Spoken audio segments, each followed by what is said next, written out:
concentration standpoint,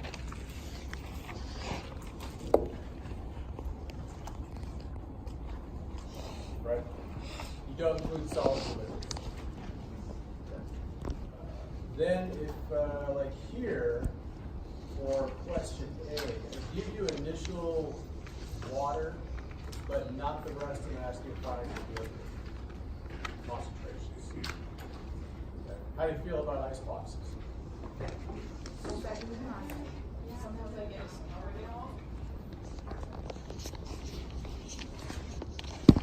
Get it right every time, right? Okay, so icebox. Even if you, I think I told you before, even if you don't use the icebox in its entirety, it's a good way to organize data. So for this one, don't include the carbon, of course, because it's a solid. You're told that you put in, I think I gave you a 1 liter container, makes the numbers real easy. 0.100 molar, and I want to know.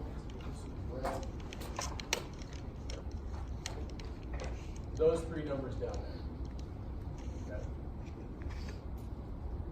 Okay. And unless otherwise specified, which for equilibrium we've done so far, your initial concentration is going to be 0. Okay. Then you got to keep in mind things only increase if there's 0, so this goes up by some amount. This one goes down, but you don't know how much, so you just assign the variable x. And you will want to pay attention to, remember that question from the last?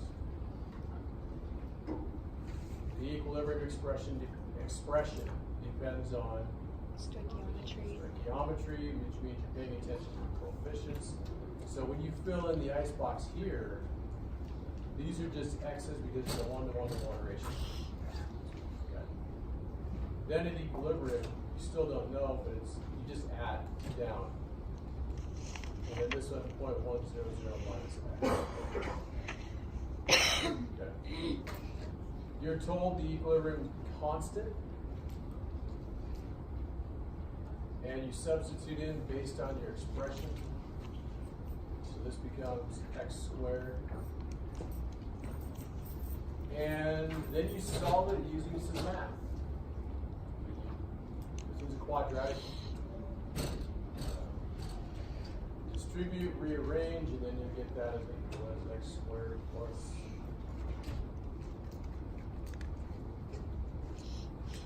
Put that in the quadratic formula and solve it.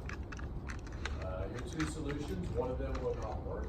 It's either going to be negative or the number won't. You go to subtract it from 0.1. Say your solution is 0.2. 0.2 can't work. Okay. So one solution will work, one solution won't. That's it. That's the icebox.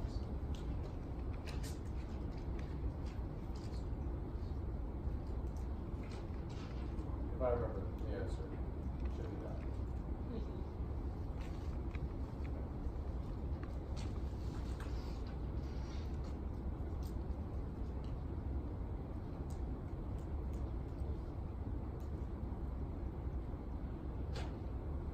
Alright, so there's icebox. There is an icebox question. Is it going to be a quadratic? I don't know if you can answer that, but.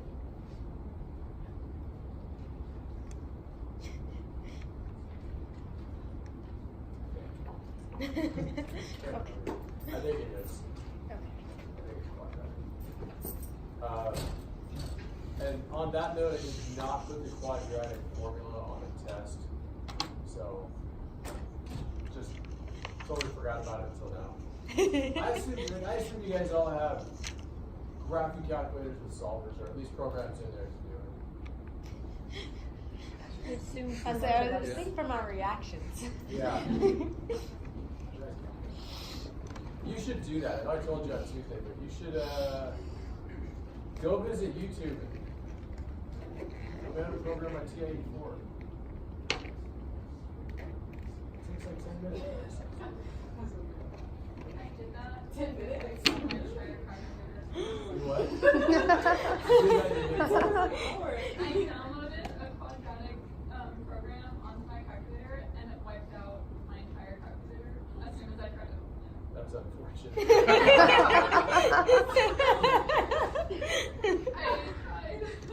Sorry about that.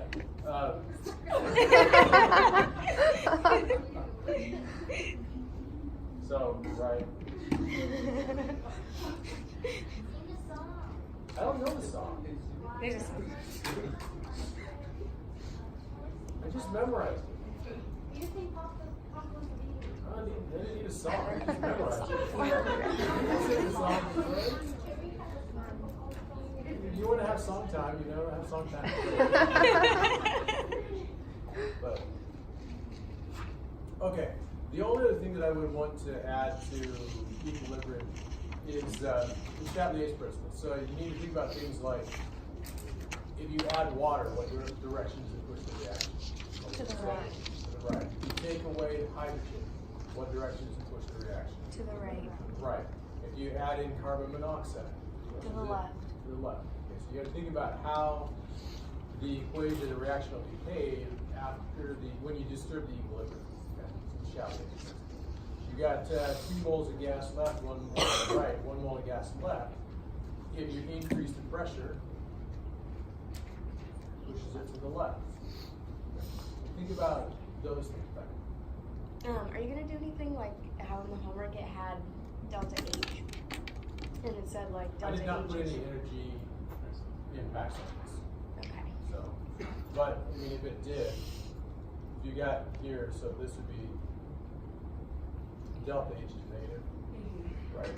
If you add energy, then you're stressing the right side of the equation, pushes to the left. If it's endothermic, and you add energy here, your delta H is positive. If you add energy, you stress the left side, pushes to the right. Right. That's how that works. I didn't put any of that in. Okay. Okay. I felt like it wasn't too bad, but I just was worried. So, rates, just because rates didn't show up in kinetics.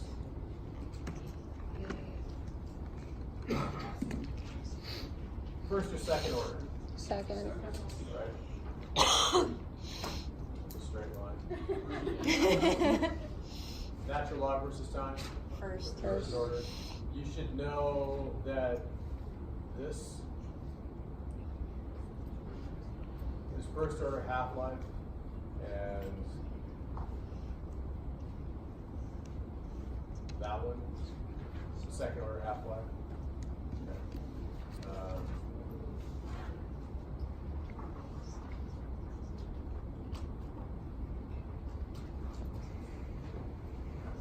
Told to make any up numbers here.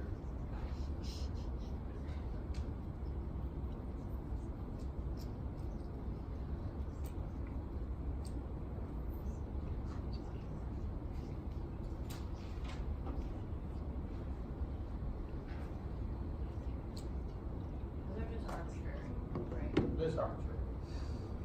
I did that right. Do 9. 2. Okay. How do you figure out A, the rate law, and exponents? And then how do you figure out K, and then how do you figure out the units for K? Isn't K just the slope of the line? With this type of rate problem, it's not the slope. Once you find the exponents, then you would solve for K. Okay, find the exponent, solve K. Right. So, what's the exponent for A? 0. Oh, I 0. doubled it. 0. Right? 2 to the m, and you look at the rate, so m is 0. 0. Rate, for B, just because it's 0. And then for B, double that, doubles the rate 1. for 1. Because 2 to the n equals 2, n equals 1. So if you're writing the rate law, you're going to say rate equals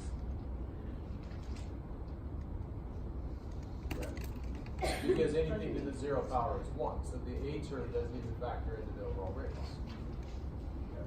Once you know that, can you solve for K? Number one. Okay. And then number two, what are the units for K? The concentration is molarity. Let's just say time is seconds for this one. So K is seconds to the negative one. Right? Seconds on the bottom. Make that a bigger S. Because that's going to be molarity. I don't want to write seconds to the negative one. Okay. So your units for K are just seconds underneath, or one over second, seconds to the negative one. Okay. Substitute in, since you got V and the rate, you know the rate from here, pick one of these, put the value for V in, whichever one you choose, rearrange and solve for K. 0.3. So like say rate's 3, and then I don't know, pick the first one, 0.1. Okay, so 3. Right. And then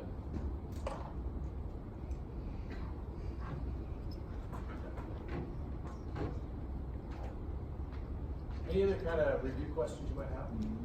Confusions at all?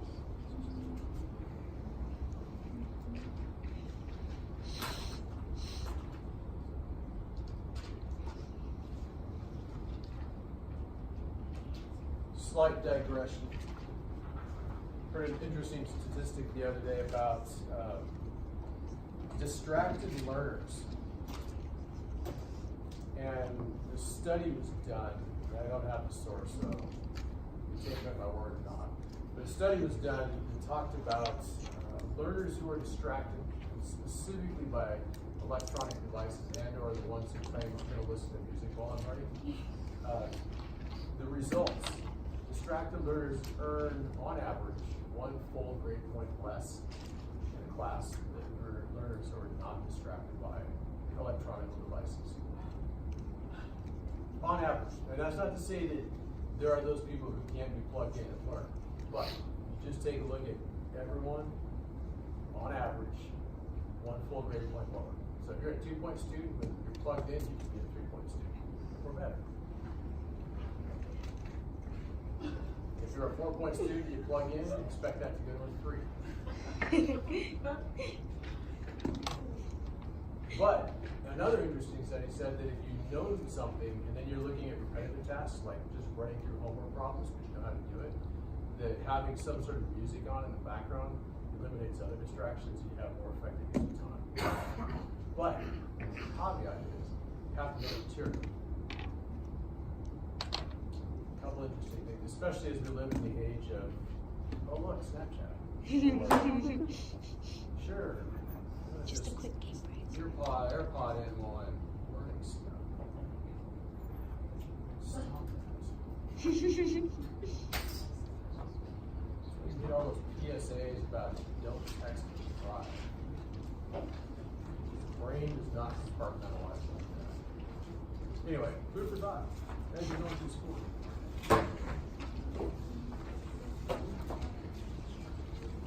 So, I'm going to go a little bit on acid-base equilibrium for no other reason than next week's lab kind of uses some of this stuff. There will be, probably not tonight, but there will be some ice boxes that you'll do with acid-base equilibrium, starting with Tuesday. This first bit, though, how many of you have had acid-base chemistry stuff before? Like, one hand, two hands. All right. There's some concepts and definitions you think you need to know before I get into ice boxes and stuff. Here's the first. There are 3 definitions of acids and bases I think you'd be familiar with. This is the first. Arrhenius, same guy with the Arrhenius equation back in whatever chapter that was in the book. I think it's just 12. 12. I work out of 3 different books, so I don't always know what chapter it's in. Ours is 14. Yeah, 14. I guess I'm checking. My other book has got some of it in chapter 15. Okay. Arrhenius definition is hydrogen ion is what it looks at. So, come back. When you're looking at any kind of a compound where you have a leading H, when that's added to water, you're going to get, this is a real simplistic equation. You'll see a little bit different one later on. But hydrochloric acid increases the hydrogen concentration. Okay? If you look at something like acetic acid, vinegar, that will split apart to give you hydrogen plus the acetate ion. Okay? By definition, these would be Arrhenius acids because they are, when you put them in water, increasing the concentration of hydrogen. Okay? Same thing. Kind of a guide is that if you see this leading H at the beginning,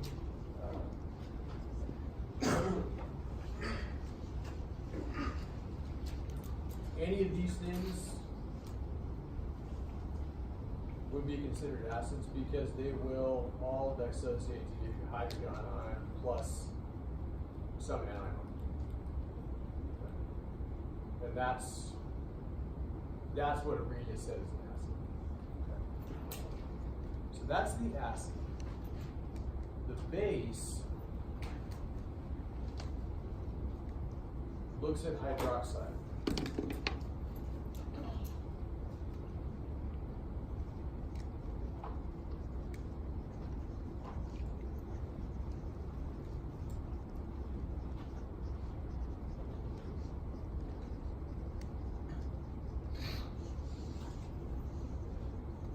And just as a couple of reactions, you're looking at things like that. Metal hydroxide, so column 1 hydroxides, column 2 hydroxides, they dissociate in water to give you the OH.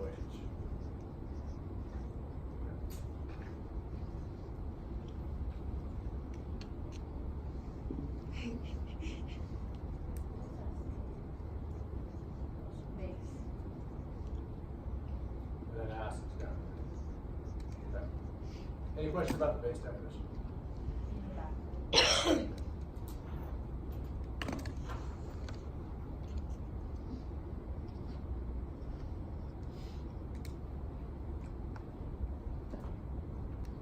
All right.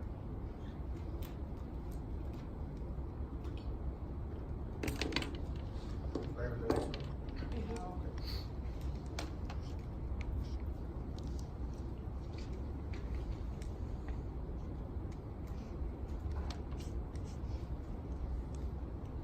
Next definition is called the Bronsted-Lowry definition, and it focuses solely on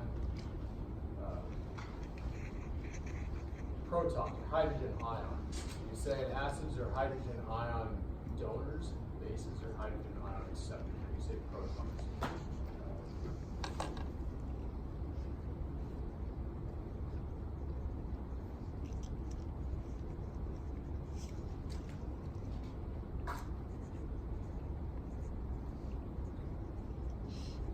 Can you go this one now? No.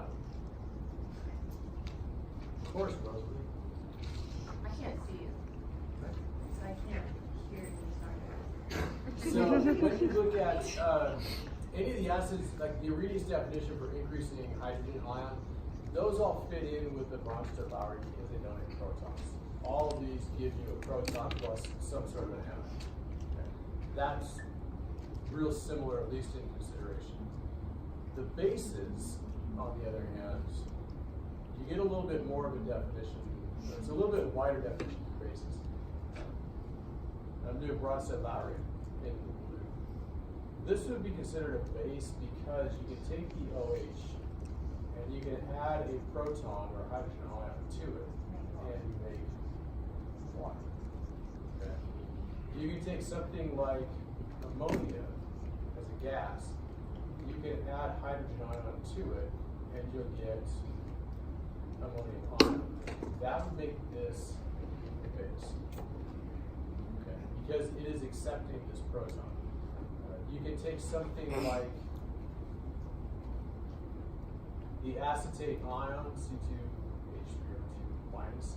you can add a proton to it, and now you're back and it's gonna write acetic acid like this. You'll see this a lot.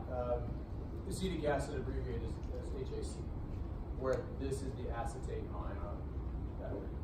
Just a shorthand way of writing it. Okay? So any of the anions that form like an acid would be considered a base in if you Weak add. acid. Any of the fit with weak acids, like chloride, no reaction. You don't get hydrochloric acid out of it. Okay.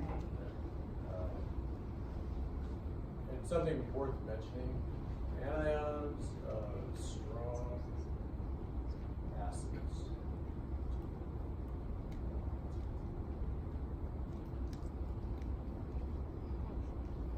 So how do they?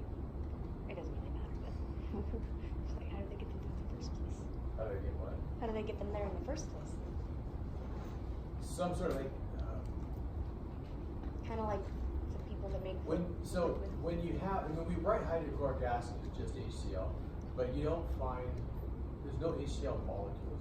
The hydrochloric acid that like I buy comes in a big jug, Mhm. and it's just like how you can have hydrogen chloride gas when they're stuck together, but as soon as you dissolve in water, the ions dissociate. Right. Okay. It's a 100% to the right reaction. Gotcha. And it doesn't run to the reverse. So you can get it by taking hydrogen chloride gas bubbling through. You can also get it by reacting. I just saw a reaction today. Anyway, you can bubble chloride gas through some things. You get Stuff works. Okay. anions of weak acids though.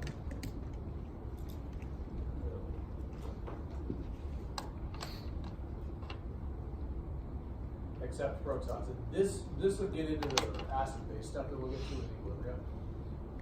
The one that's up here is the acetate ion. If you take something like NO2 minus the nitrite, that's the anion of the weak acid nitrous acid. That will react with hydrogen to give you the weak acid nitrous acid. But NO3 from the strong acid nitric acid, no reaction. Okay. So Bronsted-Lowry, if it accepts a proton, it's a base. And it lets other things be bases, like ammonia, like acetate, like the nitrite ion. Arrhenius definition specifically talks about hydroxide. Okay. And the other definition I'll say until later. There is one more definition.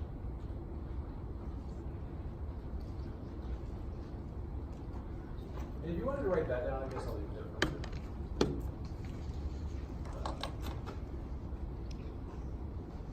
But if you look at all the examples that I put up there, pardon? That one right there. Is it? Oh, that? It's anybody speak Swedish?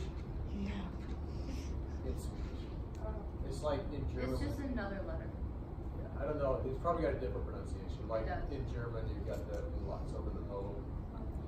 Instead of weird To be sound. considered punctuation. Okay. Anyway, and then the Bronsted-Lowry base, that pair of non-bonding electrons is what allows that particular thing to accept a proton.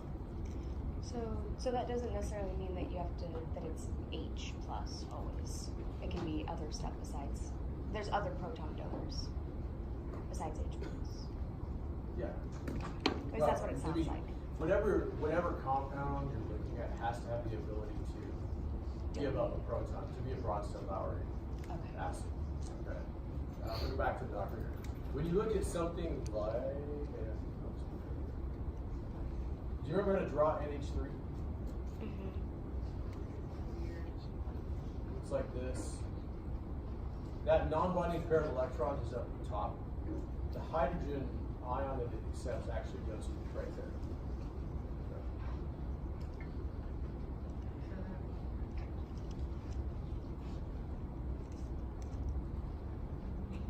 Does that an acid or a base? Acid. Because it can give up So- that proton, right? If you look at the reaction, it's giving up the proton, and giving up the proton, that makes it an acid. If I go in the reverse direction, the ammonia accepts the proton. That direction, this would act as a base. This one acts as an acid.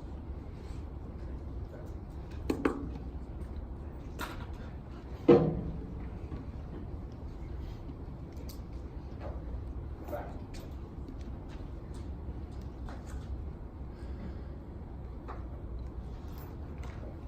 Another word that's good to know, amphiprotic. How do you say it? Amphiprotic.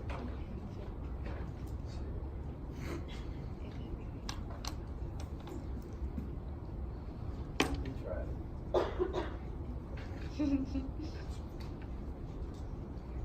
Victoria might love the song for it.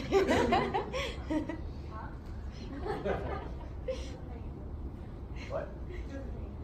I know. It's all good. So I'm going to go back to that here. When you're looking at the hydrogen carbonate ion, if it moves to the right as an acidic reaction, it would give up the proton. You end up with CO3 minus.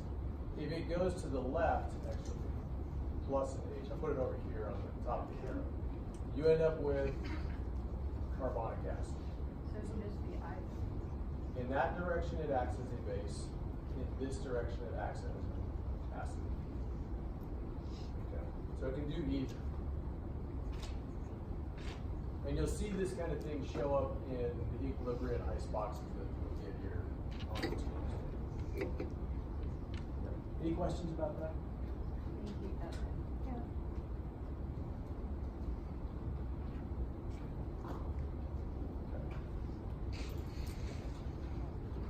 A couple other examples. Actually, I do want to write the water one up here.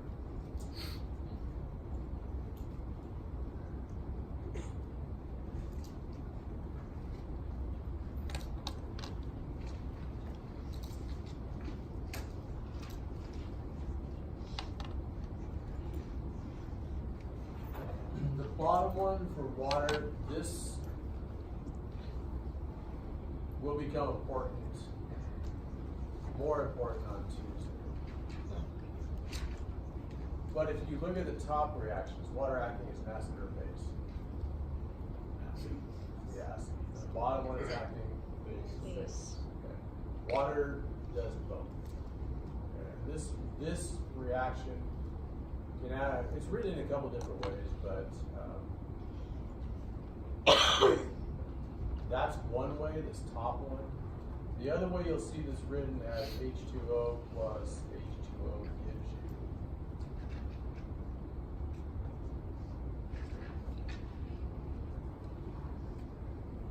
You'll see that one.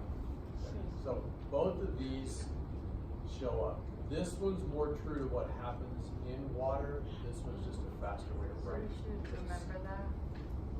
You'll see it enough. I mean, it's. I wouldn't say you need to memorize that right now. Okay. Go back to here.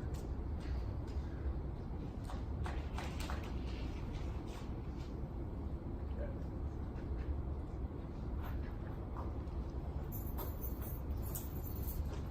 There are a couple terms that are here on this slide. The next one I think is conjugate acid and conjugate base.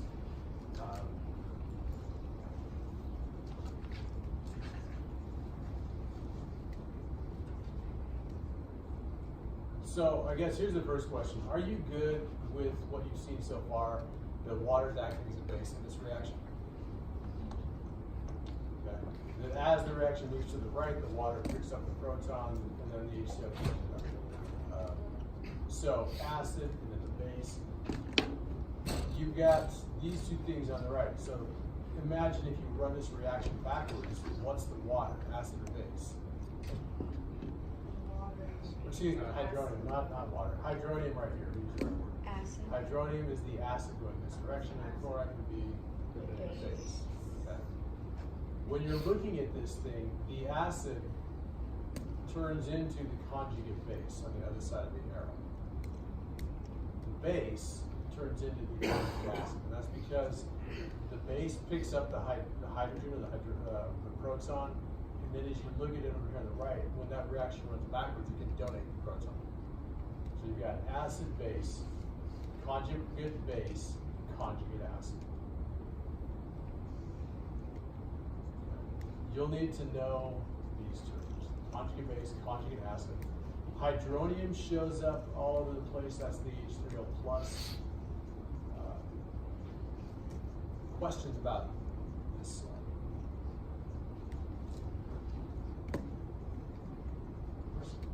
So the acid turns into Conjugate base. Okay. Yeah, when you're looking at this thing, think about the question: if you run this reaction reverse, what does, like the chloride is over here on the acid? What does the chloride do? Does it accept the proton or take the proton, or give up a proton? And in this case, the chloride would accept the proton from that. So that's your conjugate base. The base accepts the proton. Now you get this thing, the H3O plus. That becomes your conjugate acid because as this reaction runs in reverse, that would donate the proton. Okay.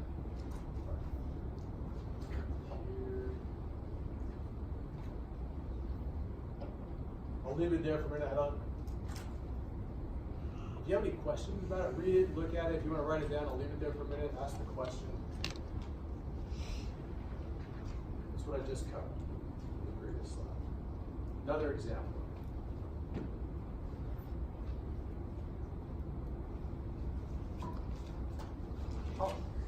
So if you were to flip it and go the other way, you'd have your conjugates on the other side, right? Right.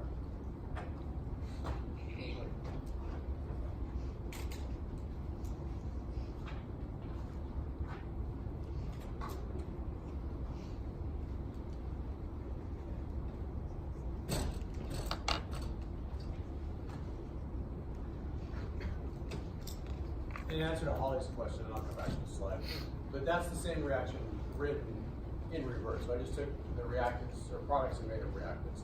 In this case, acid base. And this I think is a little easier to see. That's going to be your conjugate acid. This is going to be your conjugate base. Any other questions about identifying them? You'll probably see a multiple guess question that says, here's this thing, identify the acid in its conjugate base, or here's the reaction, identify the conjugate acid out of their conjugate base. Okay. That's something you might see.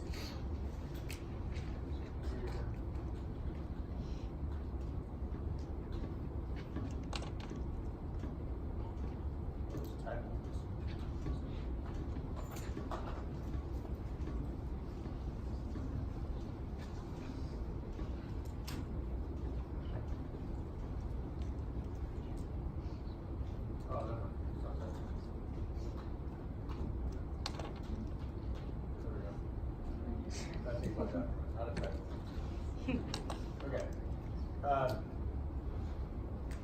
You don't need to memorize this acid-base chart. However, do y'all remember the 7 strong acids? Most Yeah. carbonic acid. Yeah. 7. Chromic acid. Yes, isn't it bromine, sulfuric? I guess I usually cover that. Nitrous? Make sure that Is nitrous one? Nitrous acid. Nitric strong acid. acids. Here you go. Ready?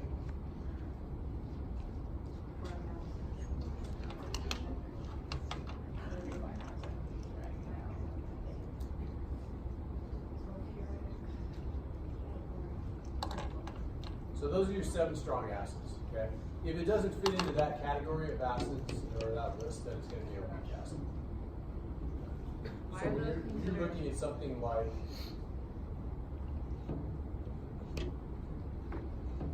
HNO2, it's not in the list above, it's a weak acid. If you look at we gotta think about this one. When I were to ask, is that weak or strong? You'd say, well, it's not up here on this list, so that means it's weak. it's pretty easy to memorize these strong acids. There's 7 of them. 3 of them are binary. These are just halogen acids. The other ones are oxyacids. Nitric, sulfuric, perchloric, and chloric. Are all of the strong acids equally as strong? This is the weird thing that I don't have an answer to. They act on different things. For example, all of them give up a hydrogen and then they give you the resulting ion. But nitric acid is exceptionally good at eating metal. You can put just about any metal in the nitric acid and they'll just eat it away. Hydrochloric does, but not as nearly. Like nitric acid has to be stored in a separate container. Like and on my acid cabinet, I've got a cabinet inside the cabinet to store nitric because nitric acid fumes escape from the bottom of the metal that's on the cabinets. You can't actually store this one in the metal cabinet because it destroys the cabinet. The rest of them you can. Sulfuric acid, you saw Lonnie's lab where you dehydrated sugar. I showed you that, didn't I? Yeah. Possibly. I'm not here. I didn't show you last quarter. What happened? Really? You might have. First quarter. What did you show? You didn't show us. There were any like the Yeah, same guy. It was like turning chlorine gas and sodium into sodium chloride, I think, and I sprinkled it on his hands. Yeah, because then I sprinkled it on his hands. That's so Oh, really? Right, I know, Yeah, that's what he was something in saying your too. And I don't think he was wearing goggles or gloves either or something like that. He was something else. Yeah. Like, don't ever do what he's doing. Line is working better. I have been Yeah. meaning to talk to you about this.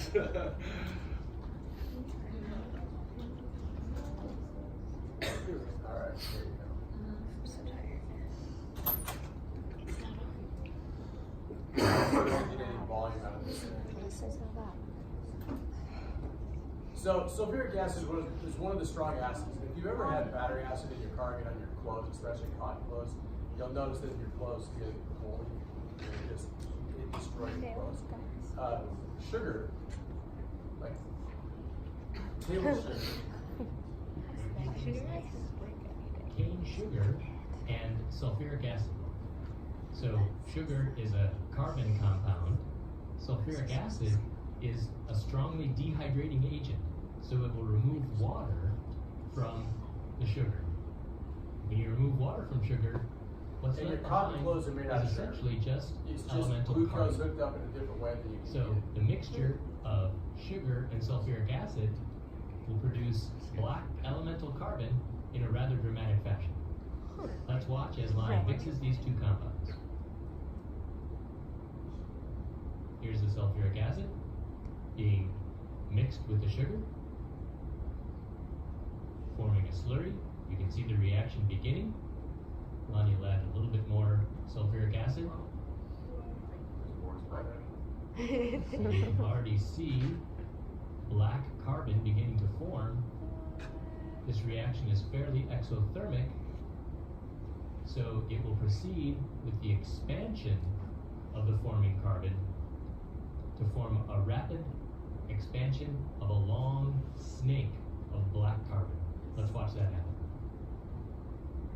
So Becca, to answer your question, they act on different things. Okay. You get it on your skin, it's all gonna burn your skin no matter what. Ah. Right. But They're better.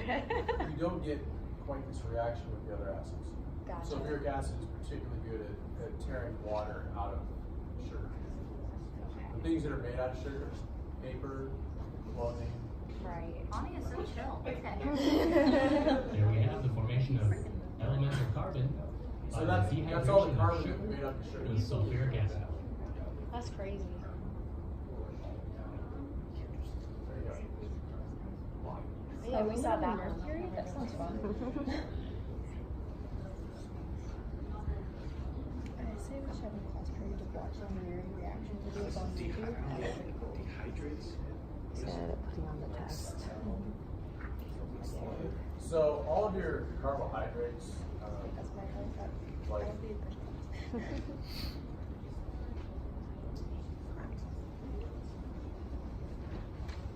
start leaving out some hydrogens. Actually, hydrogen here. The plant for this is what? Cellulose. This is sucrose. That is a beautiful cow. Okay, so sucrose in your table sugar looks like that. Sulfuric acid rips off all of these things to make, and I left out a bunch of hydrogens, but it just takes out anywhere you've got an HOH to make water, it just pulls it right out. And so you're left with a whole bunch of water. You saw that as steam, and all you get is solid carbon. It just tears the water out of the structure of the sugar. So it gives a proton to the OH and then that supplies away as water. So It's like it rearranges. So like you pull that hydrogen, it breaks this bond, breaks that bond, takes that hydrogen and then the hydroxide, the OH, and then just puts them together. Yeah, and then so that's all comes out as steam, and then all that carbon that's left over, that's what goes into that big cone. That's crazy. And the cones, they've got holes in it. Right. It's solid, but it's not like it's not dense. You take it and crumble it, it's for the water flying out of it. yeah, it just leaves holes. It's like pumice, pumice is Mhm. organic pumice. So yeah, that's sulfuric acid is. What concentration do you need to do this? Just asking. I use concentrated, which is like 18.4 moles per liter. It's thick. You pour it, it's like maple syrup. Not fake maple syrup, but real maple syrup. Sulfuric acid. Yeah. I guess we can't find that out like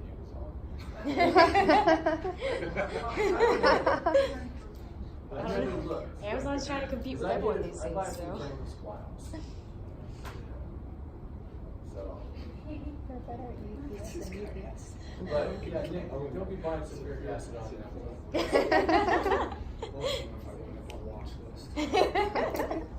There was a few years ago, there was some idiot child who took a jar of sulfuric acid and dropped it off an overpass in like Oklahoma. Through the window of a car, she splashed all over this woman in the passenger seat. Burns all over her upper body. Her face was completely destroyed. Blind, like skin peeled off. You can buy it on Amazon. I think you get a little bit of trouble. After telling this A story. little bit of trouble. What is concentration? Oh my god. Yeah, the dark corner with the locked door. Let's see the next slide is, and then we'll stop.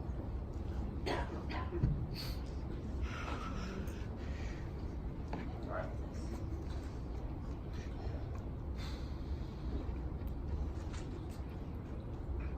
So the negligible acidity part down at the bottom,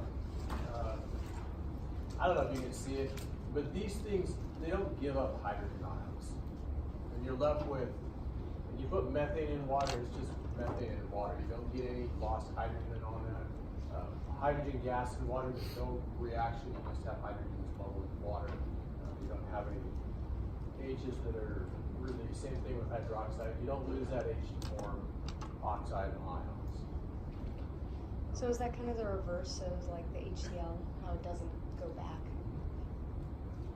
So these things up here easily give up their hydrogens. These down here do not. Bases up at the top, as they're listed, they don't. I mean, they're kind of right across from each other. These ones do not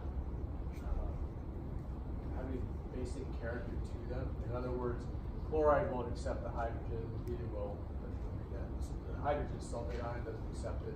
But these ones down at the bottom, these ones will accept hydrogen from somewhere. You said water can act as both, but it's not classified as like negligible and weak. Or where would it fall? I gotta try to think of the number. It sits about right here about, I think it's about right there. So in terms of its acidity, it's somewhere right in here. I don't have all the numbers right, but it's somewhere down in here. And then for basicity, it's somewhere right up in here. So it does act that way, but not, can you agree? Right. So for the ones that can go back and forth, that just means that their like conjugate acids or bases aren't very strong, right? In both cases. Colin? Do we need to actually know this chart or just know how to read the chart? Or neither? And just know the principles? Know that. Okay. Because, and then this is the last thing I'll say and I'll stop. For this chart, anything that's in that weak category for both, you get an equilibrium reaction out of it, and then you can write equilibrium expressions so you have products over reactants. For the basic ones, you get this thing called Kb, which is the base ionization constant, and then for the acids, you get the acid ionization constant. And then the magnitude of that K value tells you how strong of an acid or base it is. If the K value is larger, that means it's more likely to give it a proton. If the K value is smaller, less likely to give it up. Okay. Curtis. Why is it like